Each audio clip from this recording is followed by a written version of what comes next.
Good evening, everyone. My name is Silas. Welcome to Brookline Booksmith's author event series and to our new event space.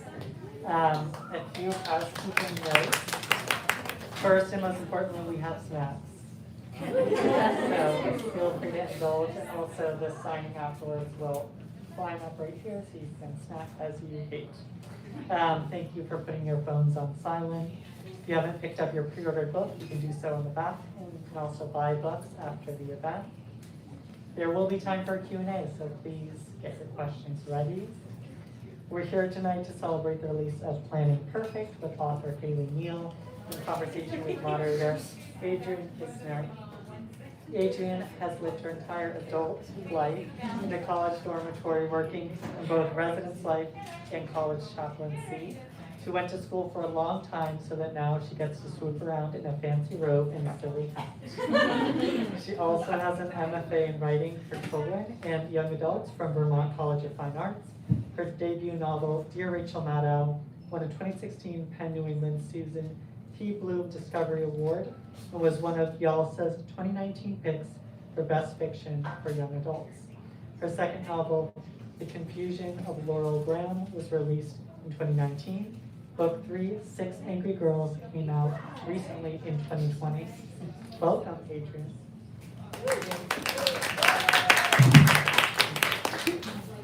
Haley Neal is the author of The Once More with Chutzpah and Planning Perfect, a recent MFA grad from the New School, where she specialized in writing for children and young adults.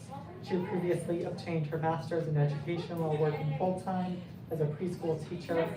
In sum, she loves school. She loves teaching, and she loves going to school to learn about teaching. Welcome, Haley. Planning Perfect is a charming, heartfelt YA rom-com about being on the asexual spectrum, in which a teen girl tries to craft the perfect wedding for her mother, but discovers that sometimes the best parts of life can't be planned. Felicity Becker loves watching an event come together. Whether it's prom, graduation, or just the annual Arbor Day school dance, there's something magical about crafting an experience that people will remember.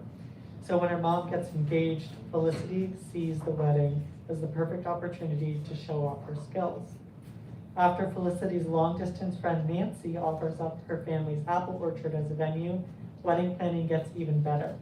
But the more time Felicity and Nancy spend together dress shopping and hunting for just right mismatched china, the more it starts to seem like there might be something besides friendship between them. Felicity isn't sure how she feels. And as someone on the asexual spectrum, what would dating even look like for her? And would Nancy be open to dating when Felicity doesn't even know what she wants in a relationship? Suddenly, the summer is a lot more complicated, especially when Felicity finds out that one of the wedding guests is an event planner with a prestigious internship available. Can Felicity wrangle her irresponsible mom, figure out her feelings for Nancy, and plan the perfect wedding? Or will all her plans come crashing down around her? Here to tell us more, Adrienne Kisner and Haley Neal.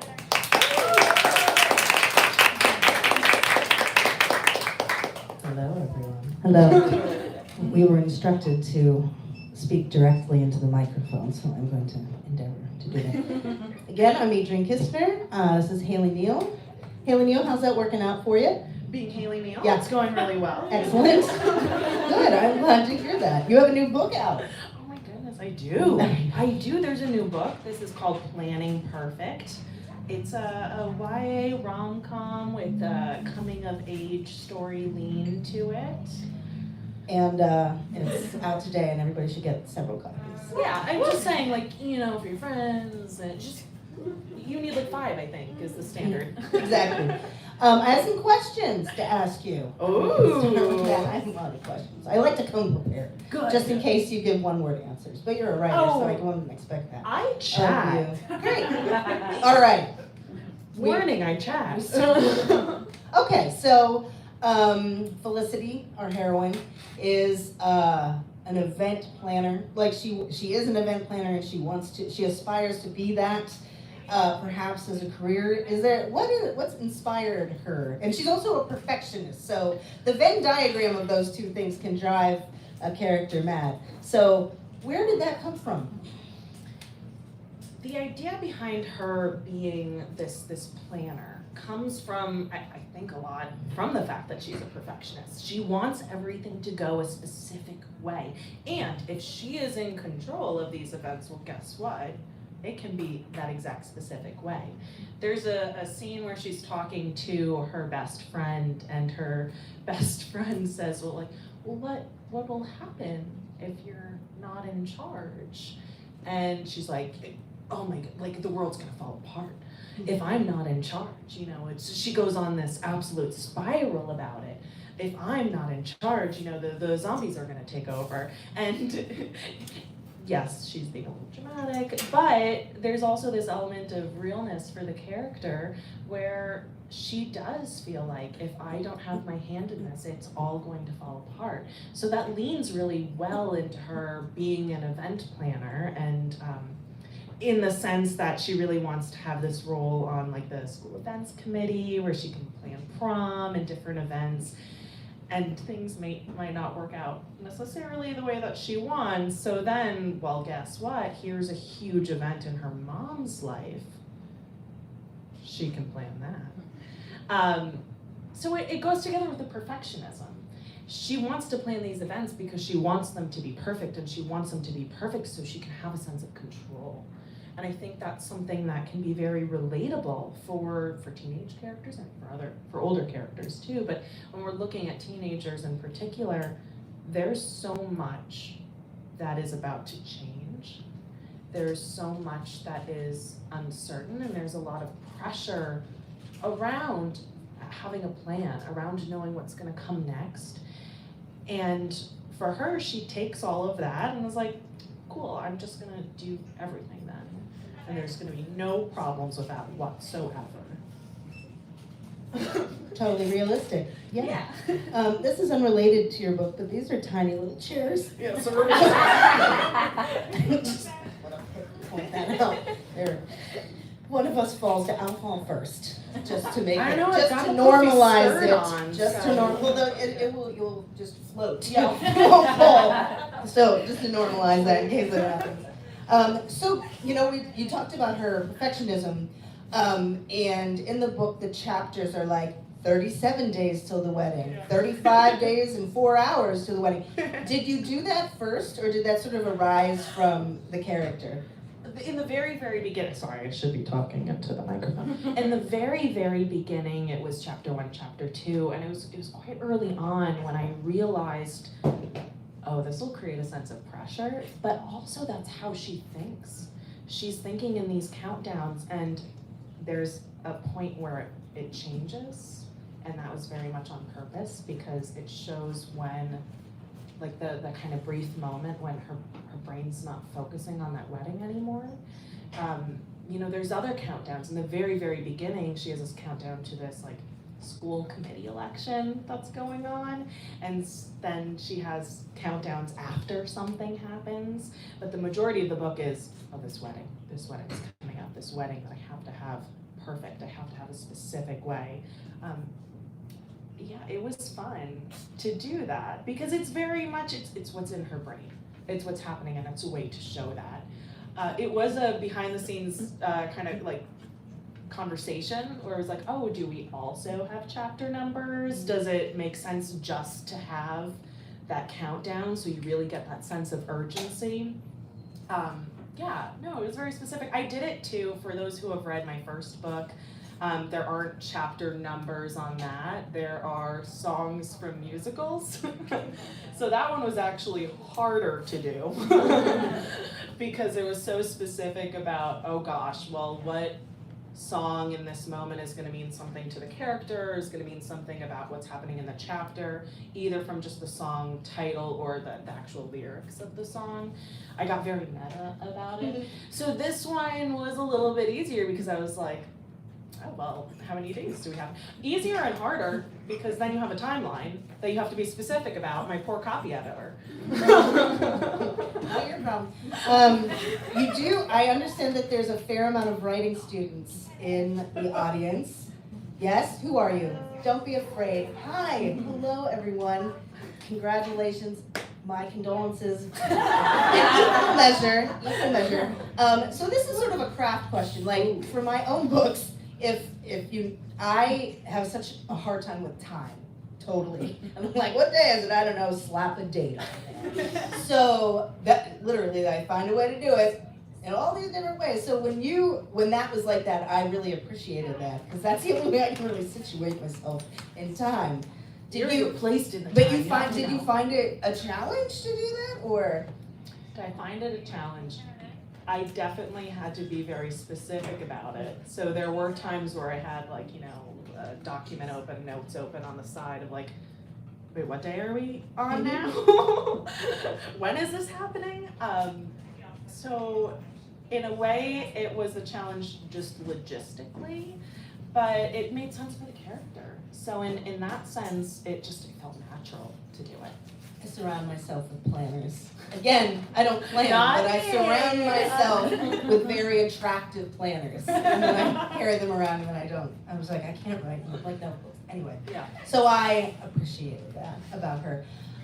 Did any of your characters, Felicity or really any of them, surprise you? Did something, when you were writing them, did anything turn up that you didn't expect? Yes, always. Yes. My characters like to surprise me. This is something that might be a shock. Okay. But I am now an outliner. I know. You weren't I always? was not always.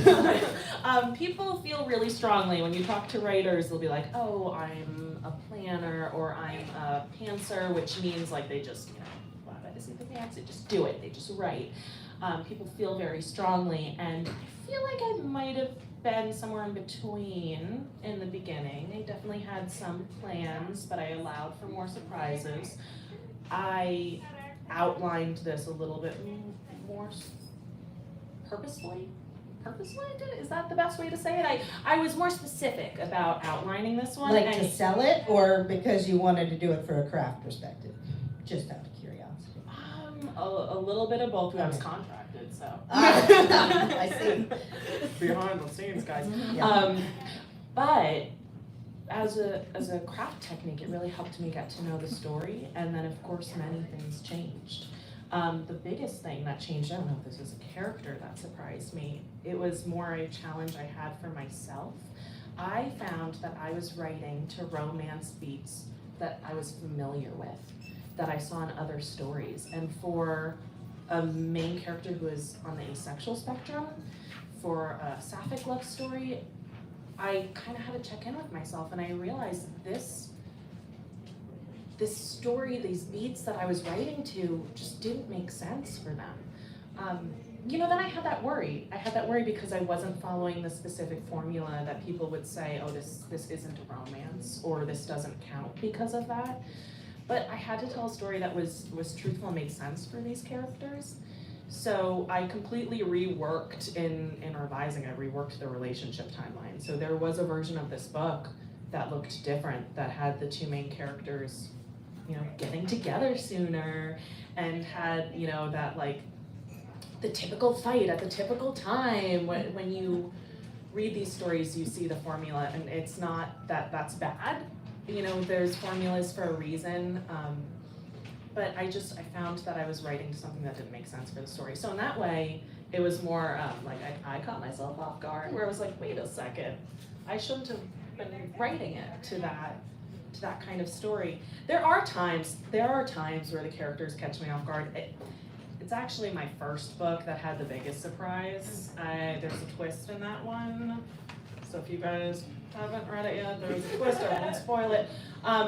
I didn't know about it while I was writing. It came out in an argument between the characters. And I was just writing this scene, and I was like, oh no, that's going on? And it feels silly to say because, yeah, they're in my head. But it was just, I was writing this argument, and this one character said something, and I was like, oh, they're gonna respond this way. why? What? What do you mean?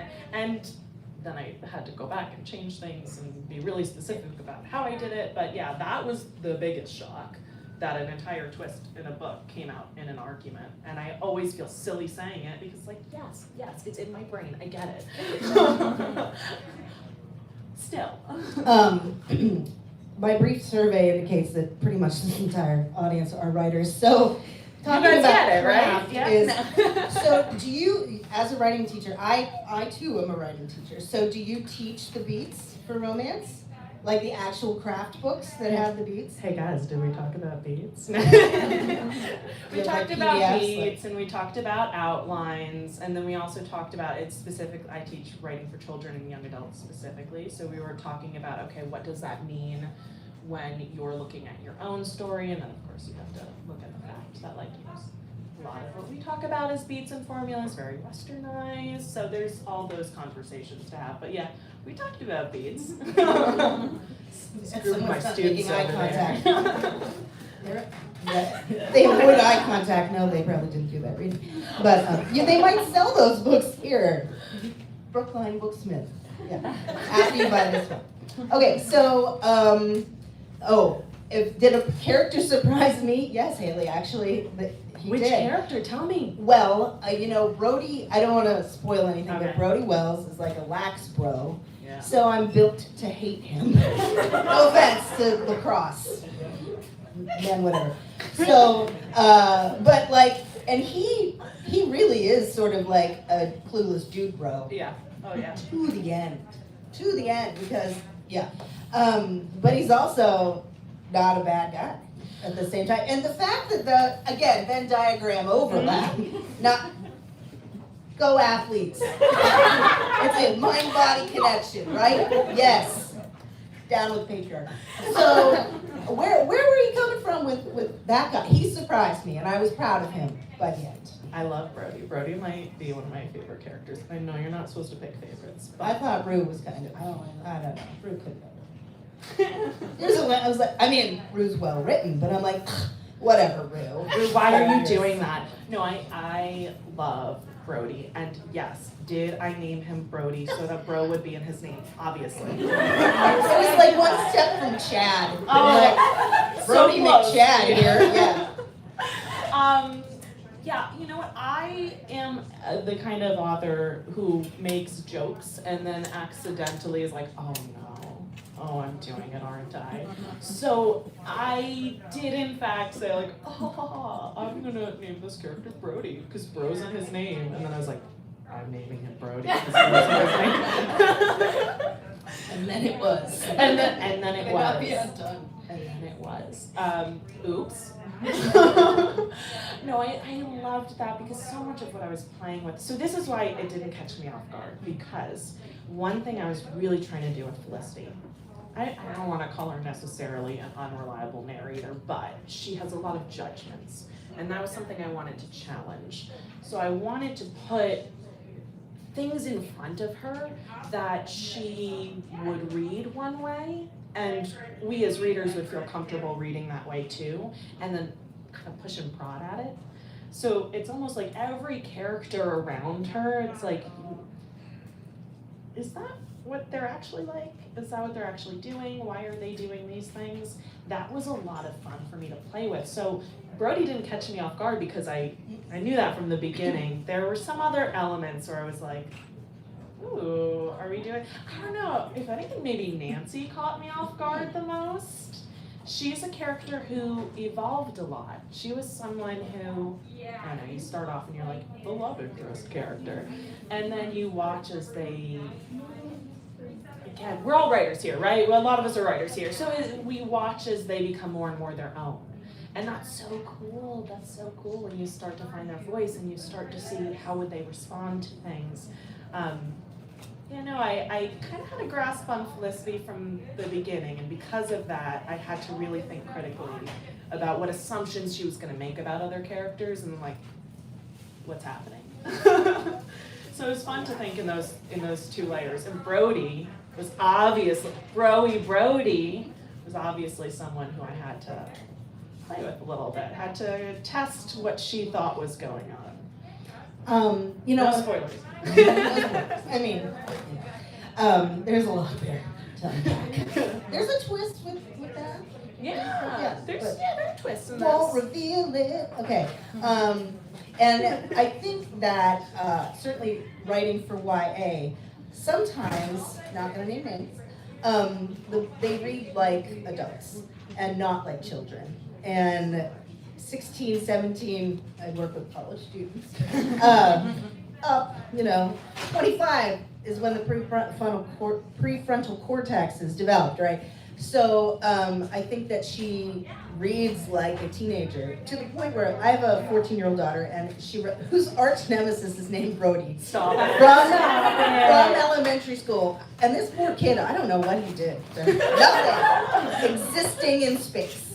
And she's just like, she won't articulate it. It's just, Anyway, so living with a in-house sensitivity reader, dare I say, really sort of brings out how and Nancy, everybody, the whole cast are kids, and even though her mother is like this free spirit and portrayed as flaky, at least to Felicity's mind, right? But as an adult, I read them, I'm like, she's still kind of like, okay, honey. Yeah, sweetie. Hang in there. So, well done. That's not a question. I'm just telling you that's good. But you know what? It is something to talk about, because so often when we talk about YA books, there's this, oh, well, they were immature. Yeah, they're teenagers. Like, yes, she's making mistakes and she's gonna grow from them. I do find that critique often happens with teenage girl characters quite often. And that's something that, I don't know, I wanted to be mindful of. With the character of Felicity, she worries about being too much and being too big and having this big personality. And that's something that was important to explore, because, what's wrong with having a personality, right? Big or not, like, what's wrong with being yourself? And we tend to put this pressure, I'm saying on teenage girls, but we put this pressure often on, let's say, teenagers in general to be a certain way, to maybe act more mature, when they're not.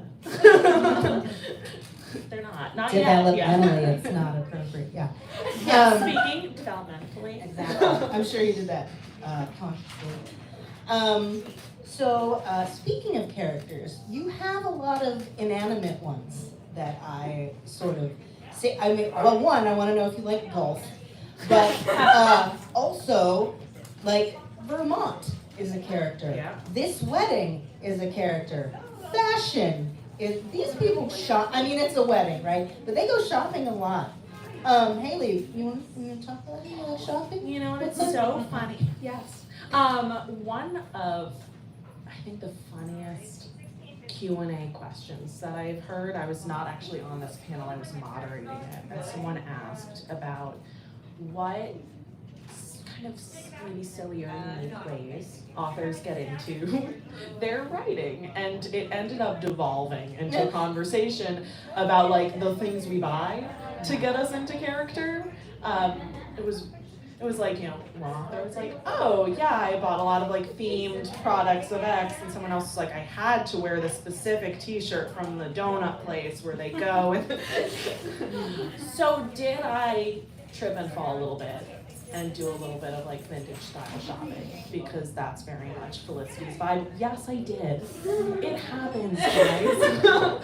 And part of that was because she cares so much about her image. It all comes together with a sense of control. She wants to look a specific way.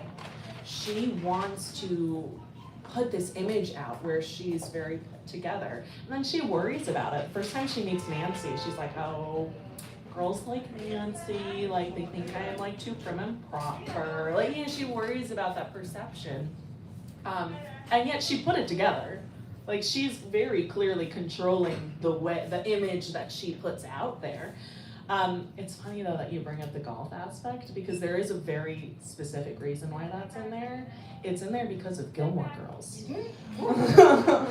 There is an episode where Rory and grandfather. Or she goes, That's when they really came together And the they first bonded. time. Yeah. So I- I had the hat, the Yeah. Tamo shirt. I just rewatched that episode. Yeah, Anyway, I've been jokingly calling this my Gilmore Girls but Make It Jewish book. And that specifically comes in when you're talking about the mother-daughter Bubby relationship that's happening in the story. I know, it's funny because I had some moments where I was like, am I like making her grandma, her Bubby, am I making her like too much like Emily Gilmore? Did I give her too many waspy?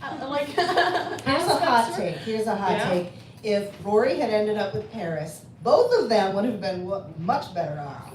Guys. Pretty much Just or like- literally anyone.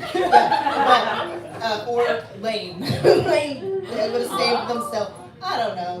What, Zach was there. Okay. What else did he have going for him? I don't know. This is not about Gilmore Girls. Okay. Well, it is in the sense Planning that I Gilmore. was taking this concept, right, of the dynamics between these three generations. And I was playing with the idea of the more traditional grandparent figure, the untraditional mother figure, who I would like to say, I mean, I think she's an awesome mom. Felicity over here is a little judgmental, but like she's got the. That is the way. That is the. She's 16, guys. She has to push back. In-house sensitivity reader. That is the way. I certainly wasn't like that. I'm sure you weren't either. No, I was an mom, right? My mom's here. Mom, I was an angel. Good answer. Yeah. Just shaking her head. Nice. So I was playing with those generations, and one thing that I really wanted to explore was the impact of generational trauma.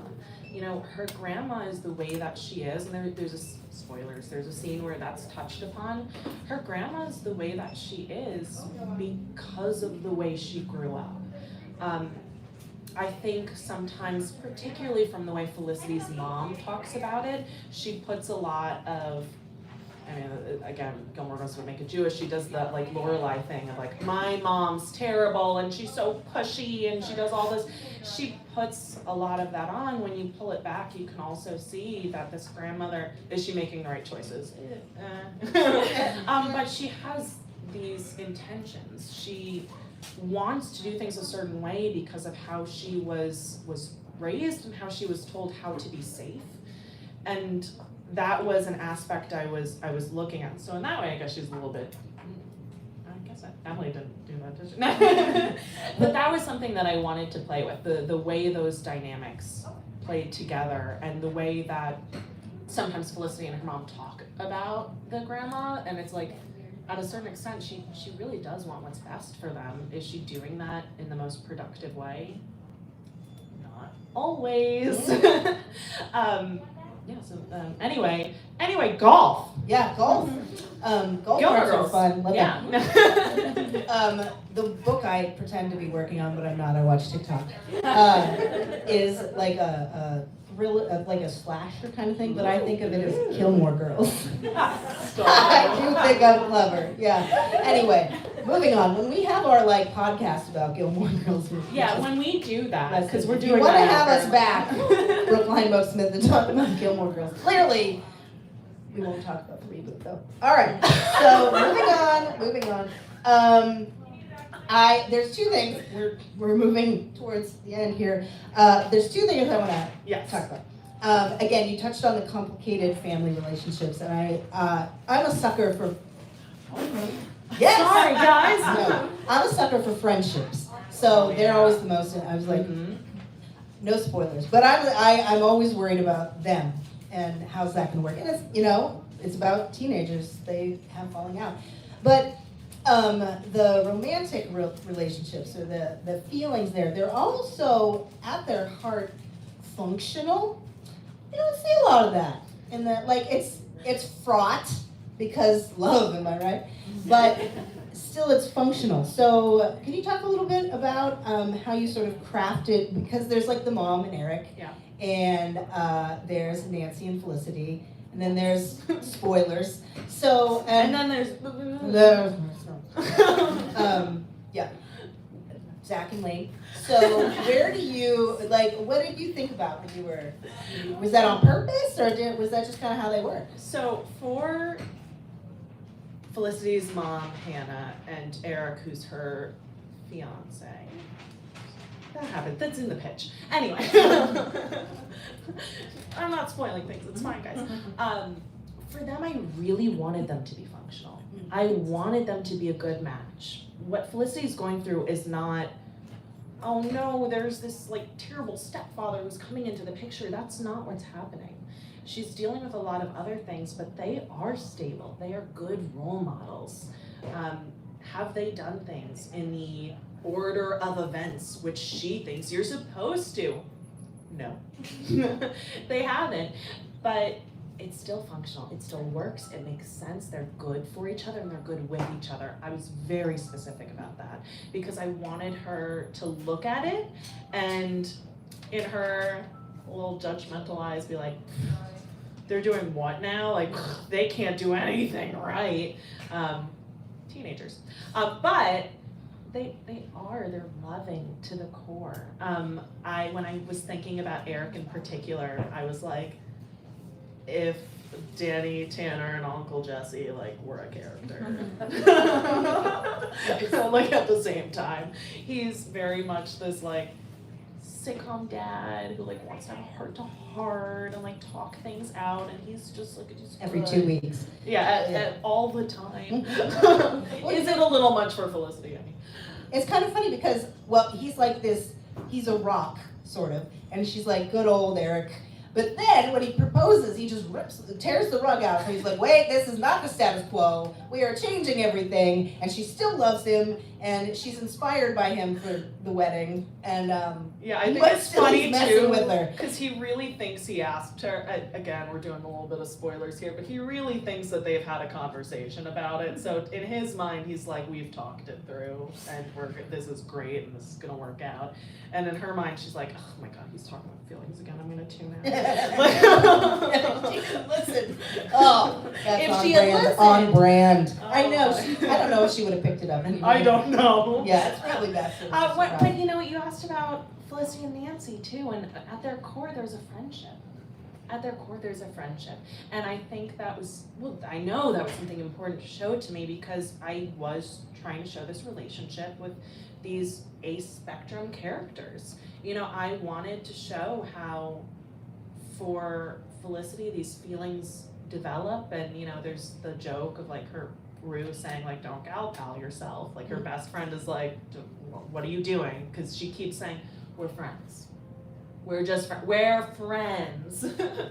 But there's something going on there that she really has to kind of analyze and think about.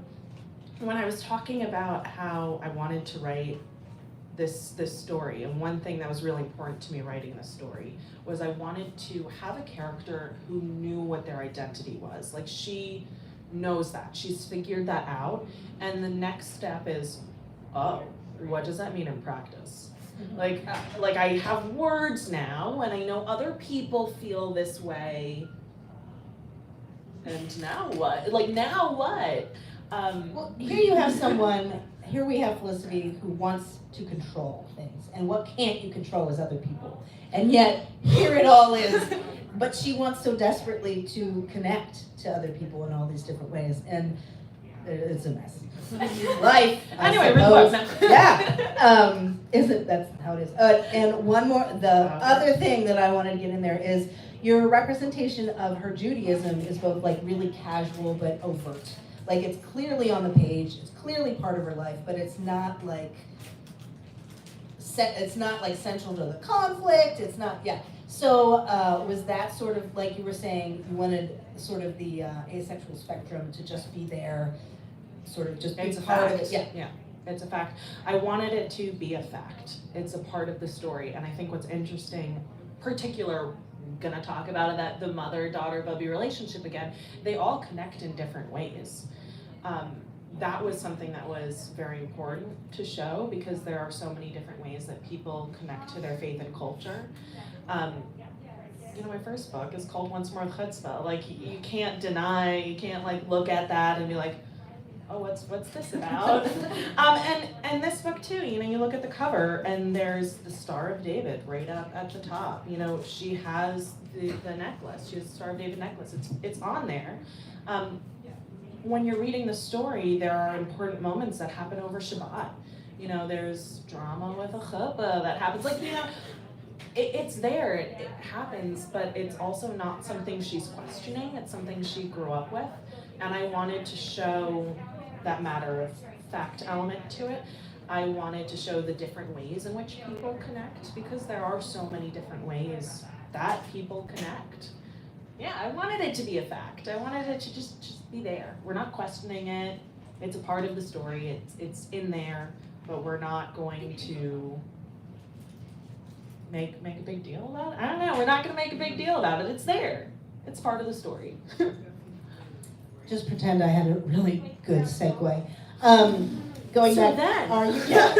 segue.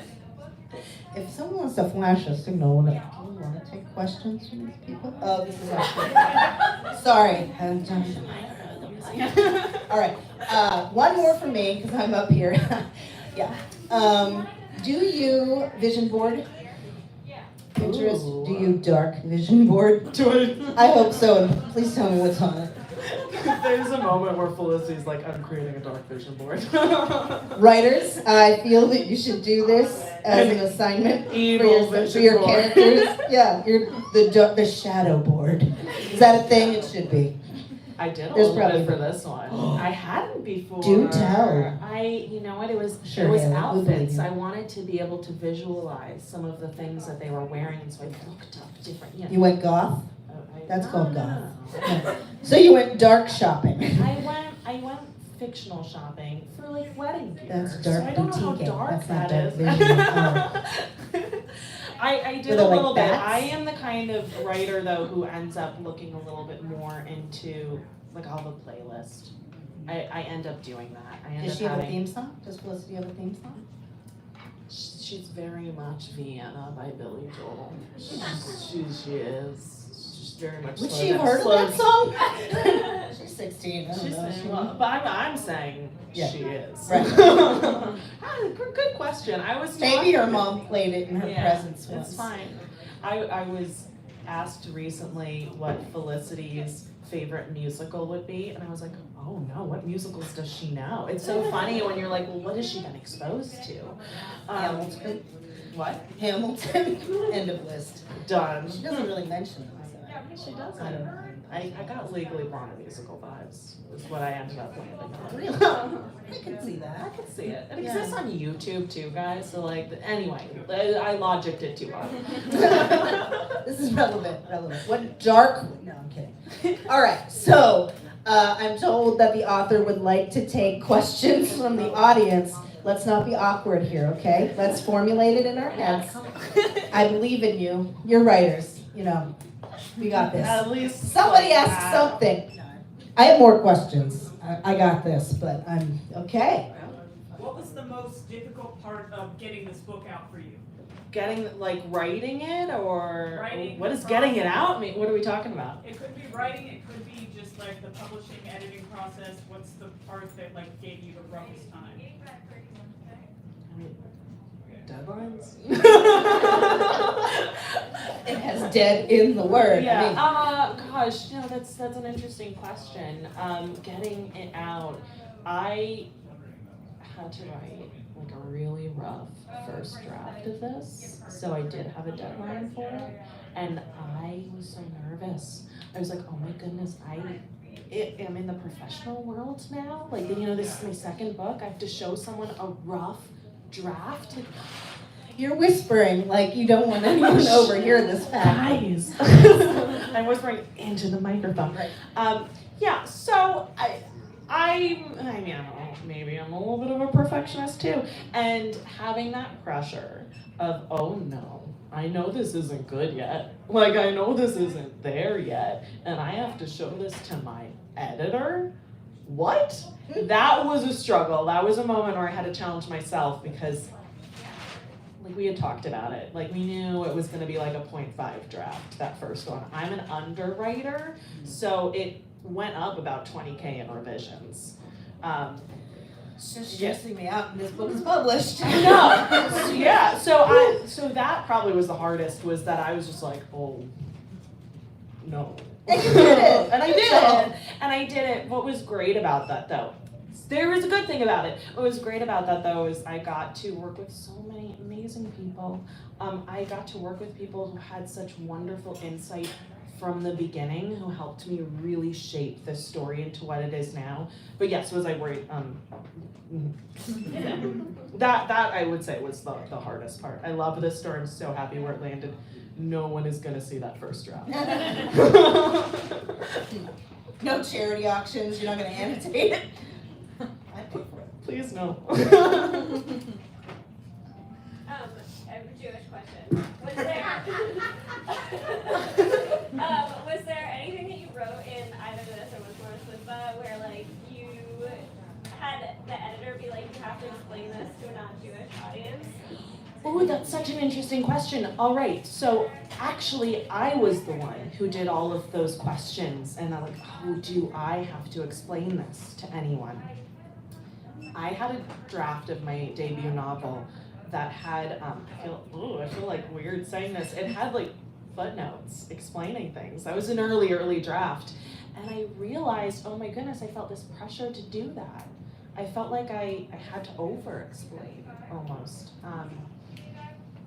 So no, I didn't. I was really lucky. I had a great team of people. I also had, some great early readers. It was important for me to have Jewish readers and to have non-Jewish readers. There were moments where obviously I wanted to explain things in a way that felt natural, that felt right for the characters. How would they say things? When would they explain things? When would they have questions? Because within the context of these stories, the characters are relating in different ways. They have different backgrounds and different sets of knowledge when it comes to aspects of their own culture. So not from other people, for myself, I felt that pressure, and I walked it back. I was like, no, we're not doing that. But there were some moments where I definitely had a conversation, either with an earlier reader who didn't necessarily know something, or having a conversation, even down to, do we italicize or not? When do we? When does that happen? Do we do that if, let's say, a character is learning a word, like the character themselves are learning? So it was very much a conversation in that sense, but I didn't feel pressured from other people. I felt it internally. Yeah. All right. What's your favorite music? Why?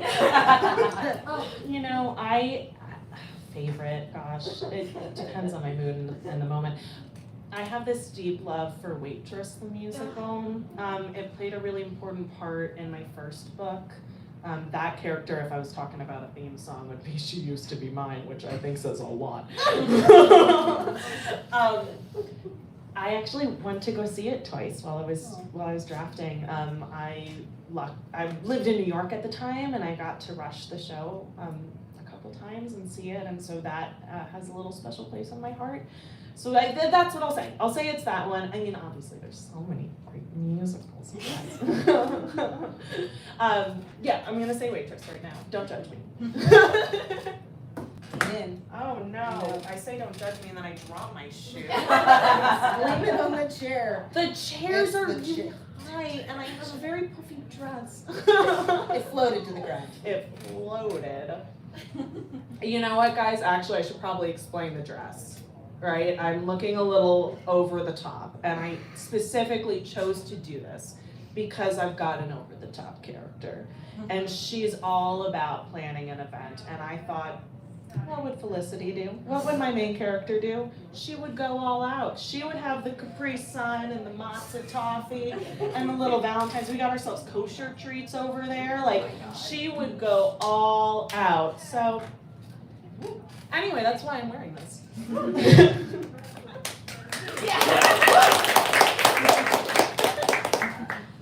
Do we have any other questions? Pressure. What's a fun fact about one of the characters that didn't make it into the final draft, but you know in your head? Oh my goodness, that's such a good question. Oh. fact. I'm like, Channeling it. what didn't make it in? Oh my goodness. Oh, nothing's coming to mind immediately. That's such a good question. Because there's that whole like, don't kill your darlings thing. A lot of us are writers. We know about that. That's that idea, right? That as you're revising, or do kill your darlings, there's that, you want to get closer and closer to the core of what the story is going to be. And you want to really think about how everything you're writing is servicing that. And so sometimes there might be plot lines or different points in the story that don't make the cut. I can't think of one specifically for this. I think there were a lot of additions.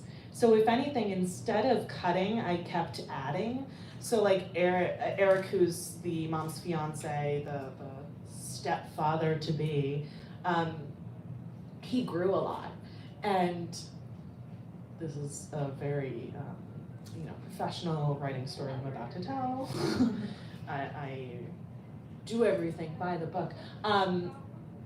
He is in the book now. He is a tattoo artist, and I very professionally watched an entire season of Ink Master. Research. Yeah, for research, guys. You can write off a tattoo at this point. So it's funny because with this book there's a lot of adding. The silliest thing that I've had to ever cut, and I love that I get to tell this story, is there was a joke. This was from my debut novel. There was a line. I write voicey characters. I love writing voicey characters. What's funny is Felicity is very external about it. She's extroverted and loud, whereas my main character Tally from my first book is pretty introverted, but she does have a very voicey voice. And there was a line where something like awkward happened, and she said like, thank this thing, like this person let it drop, but what she originally said was, thank Captain America's beard, he lets it drop. And that obviously very much dated things because quickly Captain America didn't have a beard. Spoilers for the Marvel Universe. But then in every later version that I took that out, it became this joke where I would write like, "Rip Captain America's beard." Still contemporary. They can out new movies. Yeah. Hey. So that is the silliest thing I had to take out that I still miss. Obviously, what a great reference. What We'll have to get it back in there. Someday I'm Your gonna parents. slip in something about Captain America's beard into a story. Maybe dedicate it to the Next like book. Captain America's gay. Yeah. Well, this book is I didn't know actually he had a beard. dedicated to my first reader. This is actually super exciting. It's her birthday today. Yeah, so I was able to actually dedicate it to her, and it says, spoilers for the dedication, it says happy birthday on there. Like, how cool is it that it actually came out on her birthday? Anyway, I was happy I got to do that. I have another question. Yeah. Okay. I am not Jewish. I only bring this up because there's a bar and bat mitzvah. What do the girls have? Bat mitzvah. Okay. And then, wait, I got a student, B'nai Mitzvah. Yeah, B'nai. B'nai Mitzvah. B'nai mitzvah. There's more than one, but also we're using it gender neutral now. Bar mitzvah or b'nai mitzvah. We had this conversation recently. I am also a writing instructor. We had this conversation like a week ago. It very recently came up. What was Felicity's like? What was the theme? Did she plan it? What is it? Oh my goodness. You know, this is What was so the funny venue? because this is another one I did not think about, but of course it was something over the top. Like, you know, There were probably checklists. there were definitely checklists. I mean, there's a checklist in the I book, which feel I love, like- by the way. that is one of my favorite things that I got into a book was there's like a whole survey at one point. It's so good. And when I wrote it, I was like, formatted and everything. the design team over at Bloomsbury, I am in love with them. They actually They're in love formatted- with you if they did that for you. Just saying. Anyway, her, I was her so- party Her party. Yeah. Party. Bring it back. and the ceremony. You know what? I don't think she would have had necessarily a theme because she's the kind of person who would want it to be elegant. Like she would be, you know, she'd have color scheme to it, and she'd it would almost be like a wedding. She would have everything so specifically planned. But yeah, she would be looking at like, cause there's like people will do themes, and she would be like, no. Mine is like an event that you're all gonna go to and have such a great time. It would be specifically planned out with the exact colors she wanted. Oh, what would those be? Oh my goodness. I envision like Tiffany blue and like silver. Ooh. If you're going class, I gave this some thought. Okay, thank you. Knowing very little You know about what's it. so funny? I feel like, so she has auburn hair, and I feel like she would be very specific about like what colors do I look the best next to. Right. There were swatches. And She would try them how old behind kids her. would this have? and there were 13? pictures. This is a 13-year-old? She's 12, Listen, 13, I mean. If you're you need me thinking to write about these fan things. fiction, I'm on it. But if you need promotional materials and could maybe like 6-7 pages in your free time. Just of her planning this. Yeah. Her first event. This is where it all started, guys. And what went wrong? Did anything go wrong? I mean, everything has to go wrong. Like something has to go wrong at all times. But I'm just saying, you need a middle grade. yeah, guys, am I writing fan fiction? About my own book? Does that count? Just send me notes. Anyway. I feel so silly because some of these questions are catching me totally off guard, and I'm like, just what is the answer? No, I love it. I love those kind of questions. You challenging me. Do we have Because any? they're all writers. Yeah. Do we have any other questions? Do we have writing questions? I mean, since we have so many writers here, do we have? When you write, are you thinking about a certain person in your head? Like, are you your own audience, or are you thinking about like, oh, this is, I imagine like core group people that I'm writing for? Or are you not thinking about audience? That's so interesting. Who are you writing for when you're actually writing? I do like thinking about the fun challenge of considering like who's going to be the audience. I have a degree in writing for children and young adults, and I also teach that. And so it's something that you think about because for different levels and age groups, there's different audiences. So like if you're writing a picture book, you are writing a picture book for the child and the parent and the teachers and the librarians. And I think it's such a fun challenge to consider all of that at the same time. When I'm writing, I do think about the audience in the sense that I feel a responsibility to show certain things. I feel a responsibility to show, say, mental health in an honest way. I feel a responsibility to show, this is an asexual spectrum story. This is a character who falls underneath the asexual umbrella. There is representation out there, but it's growing, thankfully. But at the moment, there's not as much out there that there could be, and I take that very seriously. So I do consider that in that sense. When I'm writing these scenes, it means a lot to me that this could be someone's first exposure to those words. It could be someone's first time seeing like a panic attack on page. All of that I take very seriously because I know that, for teen readers, that can make a huge difference. I know personally what it means as a reader to read moments and all of a sudden realize I'm seeing myself for the first time. I've told this story before. The first time I ever saw asexual and biromantic in a book, I was in public and I started crying, and it was a side character. I burst into tears in the Starbucks in Union Square. For details and setting.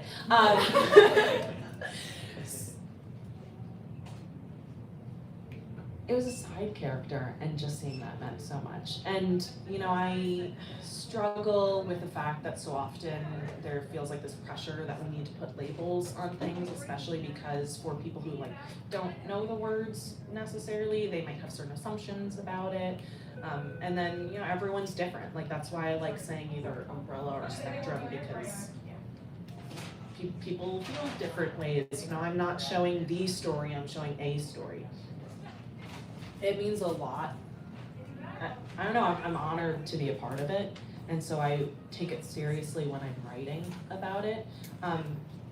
So that's my serious answer is yes, I am thinking about the fact that there are going to be readers, and I want to do justice to these characters.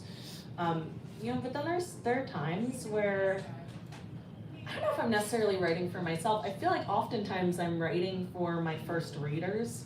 There's little moments where I'll put things in and I'm like, she's gonna find it so funny.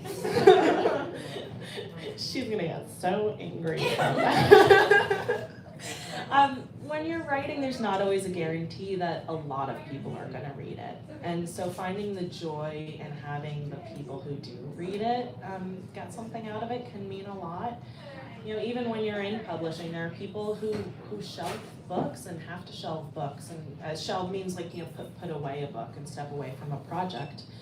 And so it's important to find that joy and to still love a story. So I think it's important in a way to write for yourself, write for your small group who is gonna read it. So your craft tip is to troll those who love you. Is that the takeaway? Yes. And in terms of representation, shout out to an off-page character, Felicity's therapist, who is very positively portrayed, and it's almost kind of you can tell this person's like long suffering, even though they're just not even there. So shout out to Bonnie the therapist. Bonnie the therapist. Named character. Named character, guys. We were working on this. It's so funny because there are times where things, real life things get in the way, logistics. So she has a therapist, but she's in a different state, and there are like very specific laws around like telehealth, So I did originally have her doing like Zoom therapy, and then like got fact checked on that. These things happen, guys. Licensing happens. It gets in the way. Speaking of logistics, it's almost 8 p.m. So if anybody has one final burning question, or not, there's snacks. Those two things aren't related. But those are for If the you taking, ask I a question, understand. there are snacks. No. Yeah. I mean, you can continue to ask questions, but you're going to be signing the books. Yes, I will be signing the books. There's Capri Sun. Maybe get that after you get your book signed. There's Capri Sun. There could be an There's some incident. little sweethearts, because I really wanted to throw like a proper Valentine's party for you Obviously. guys. There's the cute little, like school Valentines. We've got that too. So if you come Those up are to the sign, erasers. yeah, Oh, they're cute little darn erasers. it. You can That's so cute. grab those. Perfect. It's perfect. You planned perfectly. Thanks, guys. I've been walking around and saying you can't plan perfect, but Yay! Clap some more.